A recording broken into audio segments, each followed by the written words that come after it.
Hello bachcho, let's read the question.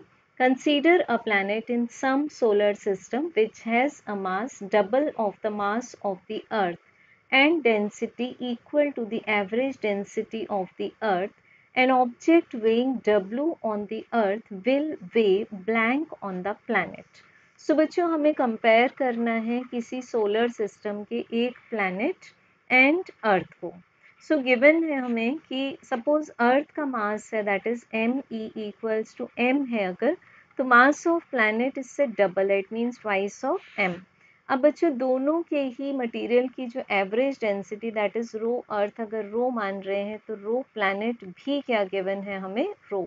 And no information for is given for the radius of planet and radius of the earth. So अब हमें बताया है कि इस एक object का मास अगर अर्थ पर W है तो उसी ऑब्जेक्ट का मास इस प्लैनेट पर यानी कि W के टर्म्स में क्या होगा. तो बच्चों सबसे पहले तो देख लेते हैं हम कि वेट का बिल्कुल बेसिक जो expression that is a product of mass and acceleration due to gravity. अब मास एक ऐसी प्रॉपर्टी है जो कि बॉडी में मैटर कंटेंट पर डिपेंड करती है, तो इट मीन्स मास तो कांस्टेंट रहेगा. तो बच्चों बेसिकली हमें क्या मिला कि weight is directly proportional to g. तो सबसे पहले हम लोग जी को फाइंड करते हैं मास एंड डेंसिटी के टर्म्स में. तो इसके लिए हम ले लेते हैं small g is equal to capital G multiplied by M divided by R square, जहाँ कैपिटल जी है हमारे पास में यूनिवर्सल ग्रेविटेशनल कांस्टेंट. अब बच्चों यहाँ से हम क्या लिखेंगे, इसको हम लोग एक्सप्रेस कर सकते हैं, इसको तो कांस्टेंट ले लेंगे हम, और हमें यहाँ पर रेडियस को किस में कन्वर्ट करना है, डेंसिटी के रिलेशनशिप में कन्वर्ट करना है. तो इसके लिए हम ले लेंगे the density of the planet is same as the density of the earth. तो डेंसिटी को हम लिखते हैं mass divided by the volume. तो वॉल्यूम ऑफ प्लैनेट क्या होगा 4/3 pi r p cube. And density of earth को लिख सकते हैं mass of earth divided by 4/3 pi times r e cube.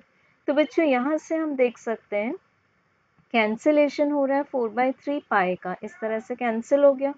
तो हमें यहाँ क्या मिल रहा है r E divided by are p whole cube equals to मिल रहा है हमें m e divided by m p. तो यहाँ से देख सकते हैं ये आंसर क्या आ जाएगा हमारे पास में हाफ. तो R E divided by R P का आंसर आ जाएगा 1/2 का क्यूब रूट. अब लिख सकते हैं हम the gravity on planet divided by gravity of earth. Mass से डायरेक्टली प्रोपोर्शनल है तो इसको लिखेंगे m p divided by m e. Radius square से इन्वर्सली प्रोपोर्शनल है तो इसको लिखेंगे r E divided by are p and whole bracket square. अब बच्चों m p divided by m e का आंसर क्या आ रहा है हमारे पास 2, और इस ratio R E divided by are P को यहाँ से यूज़ कर लेंगे तो this will be 1 divided by 2 to the power 2/3, क्योंकि हम लोगों ने यहाँ स्क्वायर को यूज़ कर लिया. तो अब हम इसको लिख सकते हैं 2 टू द पावर 1 माइनस 2/2 3, क्योंकि बेस तो सेम है तो पावर सब्ट्रैक्ट हो जाएंगे डिवीजन में. तो ये मिल जाएगा 2 टू द पावर 1/3. एंड ये क्या रेशियो आ चुका है हमारे पास जी पी डिवाइडेड बाई जी ई. अब जी ई को अगर हम क्या मान लें, यहाँ पर दोनों में m मल्टीप्लाई कर दें तो इसको हम मान लें w. तो हमें w एट p क्या मिल जाएगा 2 to the power 1/3 times of w. So the correct answer for weight of that body on the planet is option number D. Thank you.